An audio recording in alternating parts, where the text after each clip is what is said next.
I trusted my best friend with one secret. He used it to destroy my life. I always thought I knew who my best friend was. I really did. Ever since middle school, I had trusted him with everything. Every secret, every stupid crush, every little embarrassing moment I could never tell anyone else. His name was Ethan, and to everyone else he was the perfect guy, charming, funny, always knowing what to say. But to me, he was more than that. He was my person, the one I could rely on no matter what. Or at least, that's what I thought. I remember the first time I told him the secret that would eventually ruin my life. I was 16, sitting cross-legged on my bedroom floor with a notebook clutched to my chest, my heart pounding so loudly I thought he could hear it from the other side of the door.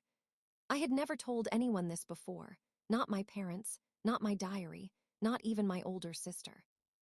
I had a secret I believed could never leave me unscathed if it ever got out, and yet I whispered it to him like it was the most natural thing in the world. Ethan listened quietly, nodding, his expression soft and sincere. He didn't laugh, didn't judge, just looked at me with those deep brown eyes and said, "I've got you. I promise. Nobody will ever know." And in that moment, I believed him. I believed him so much that I felt a weight lift off my shoulders I hadn't even realized I was carrying. Over the next few years, our friendship grew stronger. We were inseparable. High school, parties, first loves, heartbreaks.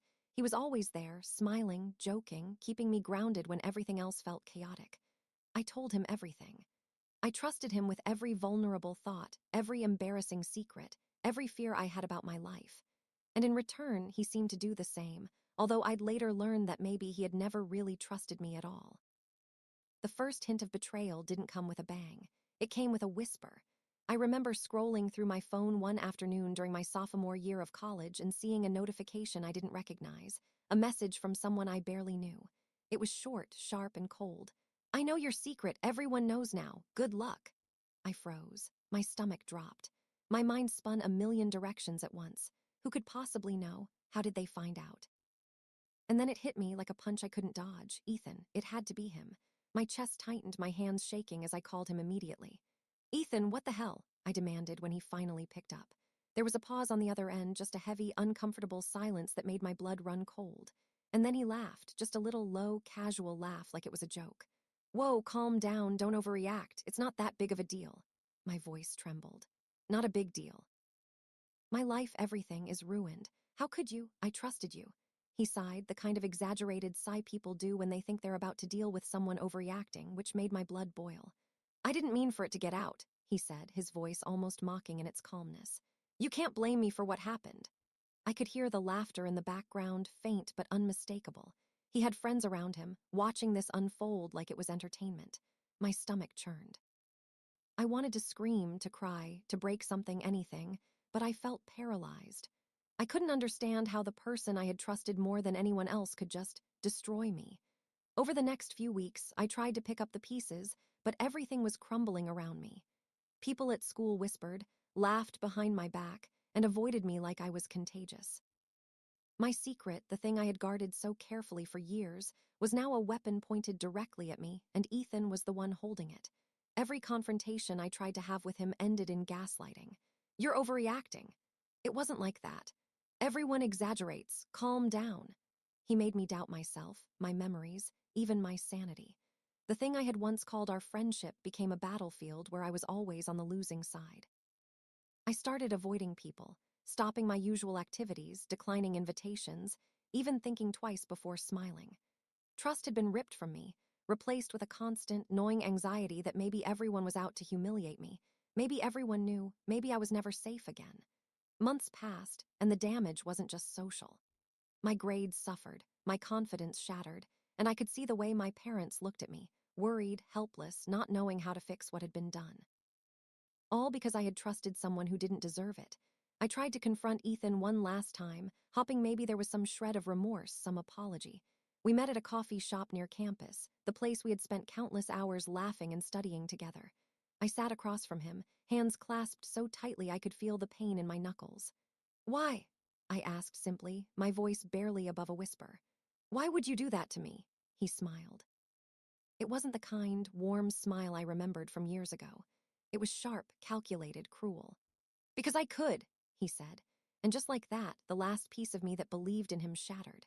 I walked away that day, leaving behind not just the coffee shop, but a part of myself I would never get back. I learned something hard and unflinching. Sometimes the people you love and trust the most are the ones who can hurt you the worst, and it's not always out of anger, jealousy, or even hate. Sometimes it's just a matter of selfishness, amusement, or convenience. Ethan had used my secret not because he wanted to punish me specifically, but because he wanted power, control, the thrill of knowing he could destroy someone so completely. In the years that followed, I rebuilt my life slowly, painfully. I learned to trust myself before anyone else, to protect my secrets, and to recognize the subtle, hidden signs of people who would betray me. I learned to smile again, cautiously, to laugh, carefully, and to love, with boundaries I had never imagined I needed. And I never told anyone that secret again, except maybe to write it down for myself, in a notebook I locked away where it belonged all along. Even now, when I think about Ethan, I feel a cold, sharp pain that never quite goes away. He was my best friend, my confidant, the person I thought would never hurt me. But the truth is, some people are not meant to carry your secrets, no matter how much you love them. Some people are only ever going to use them to destroy you. After I walked away from him that day, I thought the worst was over. I told myself I was done, that I would never let him, or anyone, have that kind of power over me again. But life has a way of proving you wrong in the cruelest ways. The fallout from what Ethan did didn't stop at whispers and sideways glances in the hallway. Soon, my entire social circle had fractured. Friends I thought I could rely on suddenly turned distant. Invitations stopped coming. Messages went unanswered. It was as if my entire existence had been reduced to that one secret, and everyone I had trusted had decided I wasn't worth the trouble anymore. At first, I blamed myself. I replayed every conversation, every careless laugh, every moment I thought I had been clever or charming, wondering what I could have done differently to prevent him from having such ammunition against me. But slowly, painfully, I realized the truth. This wasn't my fault. Ethan had chosen to betray me, and the consequences were his to bear, not mine. Except that in reality, the consequences landed squarely on my shoulders. I began to isolate myself completely. I stopped going out with friends. I refused invitations to parties, social events, and even casual get-togethers. My classes became my only anchor. I buried myself in assignments, research papers, and late-night study sessions, clinging to any shred of control I could find. I started sleeping less, not because I wanted to, but because sleep felt like a luxury my life no longer afforded. My phone became both a lifeline and a weapon. Every notification was a potential threat, someone reminding me of what had been revealed, someone laughing, someone judging. I even deleted social media accounts, cutting myself off from the world, from everyone, because every platform felt like another stage where my humiliation could play out. Yet, no matter how far I ran, Ethan's shadow lingered. Every time I thought I was starting to heal, I would hear about him. He had become untouchable. Everyone seemed to adore him, praise him, seek his advice, and laugh at his jokes. And all the while, I was the one paying the price, carrying the shame he had carelessly handed me like it was a gift. It wasn't just social. My work, my grades, and even my health began to suffer. Stress gnawed at me relentlessly. My appetite fluctuated. I lost weight, then gained it back in fits of stress eating. Panic attacks became a regular visitor, showing up uninvited in the middle of lectures. In crowded cafeterias in the privacy of my own dorm room. I couldn't escape them. And all the while, Ethan moved through life unscathed. I began to see the pattern of his betrayal more clearly. It wasn't a mistake or a one-time lapse in judgment. It was deliberate, methodical, and almost artistic in its cruelty. Every rumor that spread, every sly comment someone made, every cold glance I received had his fingerprints on it, even if no one ever admitted it. I tried confronting him a few more times. I thought maybe, just maybe, he would feel remorse, some flicker of guilt that would make him realize the damage he had caused. But each time I approached him, he was charming, dismissive, and condescending. He would smile, that same sharp, calculating smile, shrug, and act like I was overreacting. "It's just life," he would say, almost mockingly. "People talk, you can't stop that." His words were poisonous. I wanted to scream, to punch him, to make him understand what it felt like to have your life stripped away piece by piece. But I couldn't. Not yet. Because I was still trapped in a web of my own vulnerability, and he had spun it. One day, I received a call from someone I hadn't spoken to in years. It was Lily, a friend from high school who had always been observant, always protective, always a little too honest for her own good. She said, "You need to see this." I went to meet her at a small coffee shop near my apartment, my heart pounding in nervous anticipation. She slid her phone across the table to me. On the screen was a post, public, cruel, and gleaming with malice. It was a distorted version of my secret, twisted into a joke, a story, a laughing stock for anyone who stumbled upon it.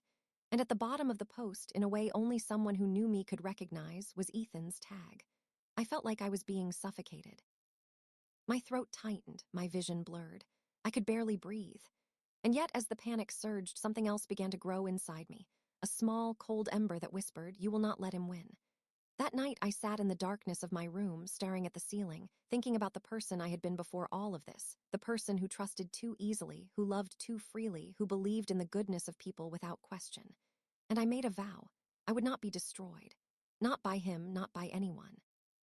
I would rebuild, stronger, smarter, and more cunning than I had ever been before. I began to observe him carefully, silently. I watched the way he moved, the way he spoke, the people who followed him, the patterns of his life. I took mental notes of his arrogance, his blind spots, and his overconfidence. While he assumed I was broken, I was learning. I started documenting everything, every interaction, every comment, every post he made that could later serve as evidence of his manipulation, his cruelty, his willingness to betray the people who trusted him most. Slowly, methodically, I began to reclaim my power. I reached out to a few old friends, carefully, selectively, rebuilding connections that mattered. I worked harder than ever in school, excelling in ways that even he couldn't ignore. I started to reclaim my social life on my own terms, attending events, meeting new people, and laughing again, but always with the memory of what had happened as a shield, a reminder not to be naive. And then the opportunity presented itself. One careless comment in a group chat, one moment of arrogance. Ethan had become so comfortable in his power, so confident in his ability to manipulate and destroy, that he forgot one thing: I had learned. I had changed. I had grown. I had been broken, yes, but from the pieces, I had built a version of myself that was sharper, smarter, and stronger. And finally, it was time. Time to make him understand, in the most precise way possible, that the person he had underestimated was no longer a victim. I don't know if he ever realized how meticulously I had planned it, how long I had waited, how carefully I had documented his betrayals. But when I finally confronted him, it was nothing like before. I didn't cry, I didn't panic, I didn't plead. I presented facts, evidence, undeniable truths that stripped away the veneer of charm and confidence he had always worn like armor. For the first time, I saw fear flicker in his eyes, that same cold, sharp smile replaced by a fleeting shadow of panic. And I knew in that moment that I had reclaimed my life, my dignity, and my power. Ethan had used my trust to try to destroy me, but what he hadn't counted on was my ability to rise from the ashes stronger than he ever imagined. He was no longer my best friend. He was no longer untouchable, and I finally was free. After that confrontation, I felt a strange mixture of triumph and exhaustion. It wasn't like the world suddenly made sense, or that all the damage was undone. Rebuilding my life wasn't instantaneous, and healing isn't neat or linear. But there was a shift inside me, subtle at first, like the quiet tension before a storm breaks, a sense that I was no longer bound by his actions. I began to pay attention to the little things that had always slipped past me when I was too trusting. How he smiled when someone stumbled socially, how he laughed too hard at someone else's expense, how easily he manipulated situations without anyone realizing it. I cataloged these observations, not in a notebook this time, but in my mind. Each one became a lesson, a strategy, a warning. And slowly I began to build walls not to hide myself, but to protect the version of me that I was creating, the me that refused to be trampled again. My social life became selective. I cultivated relationships that felt authentic, people who cared about more than gossip or appearance, people who respected trust as something sacred. It wasn't easy. There were moments when I doubted myself, when the memories of betrayal clawed at me in the middle of the night, when I would wake drenched in sweat after nightmares in which Ethan laughed while my life fell apart. But with each day, each interaction, each small victory, I learned to trust in myself again. And then came the moments that truly tested me. Ethan, of course, didn't disappear. He continued moving through the social circles, thriving on attention, weaving narratives and controlling perceptions. But now I watched him like an outsider, detached, no longer emotionally invested. That detachment became my power.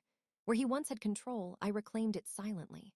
I started to subtly expose him, not in explosive, dramatic ways, but in careful, precise, undeniable truths. I corrected rumors about me with calm facts. I responded to twisted versions of my story not with anger, but with logic and proof. People began to notice. They began to see that I wasn't the person he had painted me to be. Slowly, allies returned, connections mended, and respect rebuilt. And Ethan, predictably, didn't know how to respond. He wasn't used to being challenged with clarity and composure, to having someone dismantle the facade he relied on without ever raising their voice. He became frustrated, impatient, more reckless. And that recklessness became my opening. I noticed the way he relied on arrogance, on charm, on being untouchable, and I began to expose small truths in carefully chosen moments. Little things he couldn't control, little slips that revealed who he truly was. It wasn't revenge in the way most people think of it, with yelling or sabotage or public shamming. It was precise, strategic, quiet. I let people see the real Ethan through facts, not emotion, and slowly the mask he wore began to crumble. And through it all, I was changing too. I realized that the pain, humiliation, and betrayal had forced me to grow in ways I hadn't imagined. I became stronger, more discerning, more aware of human nature and its complexities. I understood the subtleties of manipulation, the quiet cruelty people sometimes inflict without thinking twice. I learned how to navigate social dynamics with confidence and intelligence, how to protect myself without building walls so high that no one could reach me. Most importantly, I learned that trust is precious and fragile, and not everyone deserves it. But that lesson didn't make me cynical or bitter. It made me wise. And when I finally confronted Ethan one last time, it was nothing like the confrontations of the past. This time, there was no anger, no panic, no pleading. I simply looked at him with calm eyes and stated what I had learned, what I had observed, what I knew to be true. The effect was instantaneous. His usual charm faltered. His confidence wavered. The people around him, who had once laughed at my expense, now looked at him differently, noticing the inconsistencies, the arrogance, the subtle cruelty they had never questioned before. For the first time, I felt not just vindicated, but liberated. I had survived betrayal, humiliation, and manipulation, and I had emerged not broken, but empowered. Ethan had tried to destroy me with my own vulnerability, but he hadn't counted on resilience, intelligence, and the quiet power of patience. I had learned to navigate the world differently, to protect myself while still embracing life, and to reclaim trust without being naive. In the end, the secret that had once threatened to ruin me became the catalyst for transformation. It taught me the boundaries of trust, the strength of resilience, and the value of self-reliance. And though I would always remember Ethan and the betrayal, I no longer felt trapped by it. I felt free. And finally, after years of fear, manipulation, and uncertainty, I realized something that no one can ever take away. My power was always mine. It had simply been buried beneath the weight of someone else's cruelty. And now, I carried it with me, unshakable, unwavering, unstoppable. Life after reclaiming my power wasn't instantaneous perfection, but it had a rhythm, a steady pulse that felt almost foreign after the chaos Ethan had caused. I wasn't naive anymore. I didn't trust blindly, but I didn't shut myself off completely either. I learned to move with intention, to invest in relationships that were real, to recognize people who valued authenticity over appearances. Slowly, I built a new circle around me, people who supported, encouraged, and challenged me. Friends who didn't revel in my misfortune, who didn't whisper secrets behind my back, who didn't measure their worth against my failures. I discovered strength in solitude too. Alone, I reflected, I planned, I grew. I realized how much energy I had wasted on someone like Ethan, how much I had allowed myself to be consumed by betrayal. And instead of letting that energy continue to drain me, I channeled it into things that mattered. My studies, my passions, my future. I became meticulous, careful, strategic, not paranoid, but measured. And slowly, life began to respond. Opportunities that had once felt out of reach opened up. Professors noticed my dedication. Peers respected my intelligence. I started speaking at small events, sharing experiences not in a bitter, accusatory way, but with honesty and insight. I became someone people could admire, not because I flaunted it, but because I embodied resilience. Ethan, of course, continued to exist in the background, a reminder of the person I once trusted too much. He had underestimated me, as arrogant people do. And as I grew stronger, more capable, more unshakable, I noticed how the tables began to turn, almost imperceptibly at first. Friends who had once avoided me started approaching, curious, respectful, realizing they had misjudged the situation. His careful narratives, once so influential, began to unravel under the weight of truth, logic, and quiet persistence. And I realized something important. Power isn't always about confrontation, about yelling, about making a scene. True power is calm, patient, consistent. It's knowing your value, protecting it, and letting others see it naturally over time. I never needed to humiliate Ethan, never needed to retaliate in ways that mirrored his cruelty. I simply needed to exist, fully, confidently, authentically, and the world inevitably took notice. The more I flourished, the more evident his weaknesses became, and the more people realized who had truly been in the wrong. Watching him falter, I didn't feel joy or vengeance. I felt clarity. I understood that what he had tried to destroy could never truly be taken from me, because it was never external. It had always been inside me. My resilience, my intelligence, my integrity. And in that understanding, I found peace. Years passed. College ended. I built a career, friends, and even a love I had once thought impossible. Trust, once fragile and dangerous, became something I offered carefully, selectively, but when I did, it was genuine and unwavering. And sometimes, when life was quiet, when the sun slanted through my apartment window and I thought of the past, I reflected on Ethan, not with hatred, not with longing, but with a sense of profound learning. He had been a turning point, a challenge I hadn't asked for but needed in order to grow. My secret, once a weapon against me, had become a lesson, a shield, and ultimately, a tool for transformation. I realized that betrayal is not always permanent, that pain can be transformed into power, and that resilience is built in the quiet moments when no one is watching. And though I would never forget what he did, I was no longer a victim of it. I had survived, yes, but more importantly, I had thrived.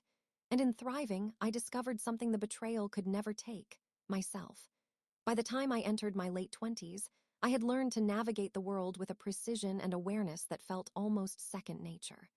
The scars Ethan had left were still there, etched into memory, but they no longer dictated my every move. I had taken control of the narrative of my life, not just for myself, but for anyone who had ever felt powerless in the wake of betrayal. My career was flourishing. I had surrounded myself with people who respected boundaries, who valued honesty, who celebrated growth rather than gossip. Trust became selective, yes, but it was richer, more meaningful, because it was earned and intentional. And then, unexpectedly, I heard about Ethan again. Through mutual acquaintances, I learned that his carefully curated image was beginning to falter.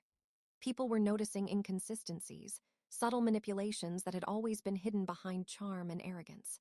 It wasn't dramatic, but it was precise, inevitable, like water wearing down stone. He had once believed he was untouchable, but I realized that time has a way of balancing even the scales of cruelty. I never sought revenge directly, never plotted to destroy him. But life has a way of doing it for you when you grow stronger and wiser. While he remained trapped in superficial connections, I was building real ones, ones that mattered. I had friendships built on trust, love, and mutual respect. I had the kind of life he could never touch because it wasn't based on image, manipulation, or deceit. It was grounded in authenticity and resilience. And I remembered the person I had been before all of this, naive, trusting, vulnerable. I thought of the pain I had endured, the sleepless nights, the anxiety, the fear, the isolation. But I also realized that every moment of suffering had shaped the person I was becoming. I had learned to protect myself without closing off my heart, to recognize danger without becoming paralyzed by it, to rise after being broken without becoming bitter. And in that understanding, I found freedom. There were moments, of course, when memories of betrayal would surge unexpectedly, a flash of a look, a whisper of a laugh, the echo of a message. But instead of being consumed, I used them as reminders of strength. Every pang of memory reinforced the lessons I had learned. That trust is precious, that resilience is earned, and that power comes not from domination, but from self-awareness and integrity. I never allowed myself to be defined by what Ethan had done. My life became proof that even the deepest wounds can foster growth, that the most painful betrayals can teach us how to thrive. And sometimes, in quiet moments, I would think of him, not with hatred, not with desire for revenge, but with the understanding that his choices had shaped my path in ways I could never have predicted. Without him, I might never have discovered the depth of my own strength. Without his betrayal, I might never have learned how to stand, unshakable, in my own truth. I realized that the person who hurt me had unknowingly given me the most important gift, the ability to rise, to rebuild, and to flourish on my own terms. And so I carried my life forward, fully, confidently, unapologetically. I trusted carefully now, yes, but I lived without fear. I laughed freely, loved deeply, and pursued my goals relentlessly. The secret that once had the power to destroy me had, in the end, become the catalyst for everything I had achieved. Ethan had thought he could ruin me with my vulnerability, but he had underestimated the power of resilience, the quiet force of self-belief, and the inevitability of personal growth. And as I looked back on the years, I realized something profound. Betrayal, no matter how devastating, can never take away what is truly yours: your strength, your integrity, your future. He had used my trust to try to destroy me, but in the process, he had forged the very person who could never be broken again. And that realization, above all, was my victory. Looking back now, I can hardly recognize the person I was before all of it happened. The naive, trusting girl who had whispered her most intimate secrets to Ethan, believing in his loyalty, seems like someone from another lifetime, someone fragile, vulnerable, and unaware of the realities of human nature. I don't feel resentment anymore, not in the sharp, burning way I once did. I feel clarity. I understand that betrayal, no matter how personal, is a reflection of the one who betrays, not the one who is betrayed. Ethan's actions, cruel and calculated though they were, revealed more about his character than mine. And in recognizing that, I finally freed myself from the lingering shadows of anger and self-doubt. I have rebuilt my life piece by piece. Every success, every relationship, every small moment of joy is a testament not just to survival, but to growth. I have learned that strength isn't always loud or dramatic. It's quiet, persistent, and unyielding. It is showing up for yourself every day, even when the world seems determined to remind you of your worst moments. I have learned that trust is precious and must be earned, but that it is still worth offering, carefully, deliberately, and fully, to those who deserve it. And I have learned that pain, even the deepest, most personal pain, can be transformed into wisdom, insight, and resilience. Most importantly, I have learned that my value is not determined by the opinions of others, nor by the cruel manipulations of someone who once pretended to love and care for me. It is inherent. It is unshakable. I have learned to love myself fiercely, to protect myself wisely, and to live fully without fear of being diminished by the actions of someone else. I have built a life that is mine, a life that is authentic, meaningful, and rich with connection, growth, and joy. And in that life, Ethan no longer has a place. His betrayal is a part of my past, a shadow that shaped me but no longer defines me. I remember him sometimes, yes, but only as a reminder of how far I have come, of the strength I never knew I had until I was forced to discover it. And in those moments of reflection, I smile, not with triumph over him, not with malice, but with peace, with understanding, and with gratitude for the journey that has made me who I am today. I trusted my best friend with one secret. He used it to destroy my life. And in losing everything, I discovered everything that truly matters: my resilience, my self-worth, my clarity, and my freedom. That secret, once a weapon, became the catalyst for the life I now live, a life that no one, not even Ethan, can ever take from me. And finally, I am free. Free to trust again, free to love again, free to laugh, to dream, and to live without the weight of someone else's betrayal pressing down on me. I am stronger than I ever imagined. I am wiser than I ever thought possible. And I am unbreakable. Even after I had rebuilt my life and regained my confidence, I realized that the process of healing wasn't something that had a clear finish line. There were days when the memory of Ethan's betrayal still hit me with a sharp pang, moments when I could almost hear his laughter in the background of my mind, or feel the weight of the whispers that had once followed me everywhere. But instead of fear, these moments became reminders, reminders of how far I had come, how much I had endured, and how much stronger I had become. I began to journal everything. The memories of that time, the lessons I had learned, the strategies I had developed for protecting myself and navigating relationships with caution but not cruelty. I wrote down the lies he had told, the manipulations he had used, the way he had smiled while he tore my life apart. Writing it out made the past tangible, but it also stripped away its power. It was no longer a weapon in his hands. It was a story I controlled, a story that belonged entirely to me. I started noticing patterns in human behavior I had never understood before, the subtle ways people wield power, the quiet manipulations that could ruin lives without leaving visible scars, the ways others might use your trust against you. And I realized I had gained something few people ever do, a clear understanding of people's motivations and the courage to act in alignment with my values. Slowly, I began to mentor others, friends or even strangers who had been hurt by betrayal or manipulation. I shared my story carefully, never exposing Ethan, never seeking to humiliate him, but offering insight into the warning signs and the strategies for resilience. I discovered that helping others heal gave me an unexpected sense of closure, a sense that my pain had purpose beyond just my own survival. There were small victories along the way, friends returning after realizing the truth, moments when I could laugh freely without worry, times when someone confided in me knowing that I would keep their trust sacred. And in all of these victories, I understood that my life had shifted from surviving to thriving.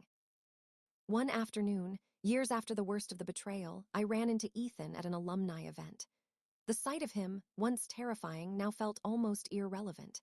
He approached with the same charm, trying to pull me into old patterns, but this time I was unshaken. I greeted him politely, answered his questions with calm brevity, and then walked away without argument, without panic, without fear. I could feel his surprise, the momentary crack in his confidence as he realized that I was no longer someone he could manipulate or frighten. And I smiled, not with triumph or revenge, but with peace, knowing that my strength no longer depended on his weakness. In those quiet moments afterward, I reflected on the journey, how a single betrayal had the power to destroy a life, but also how it could teach resilience, clarity, and self-worth.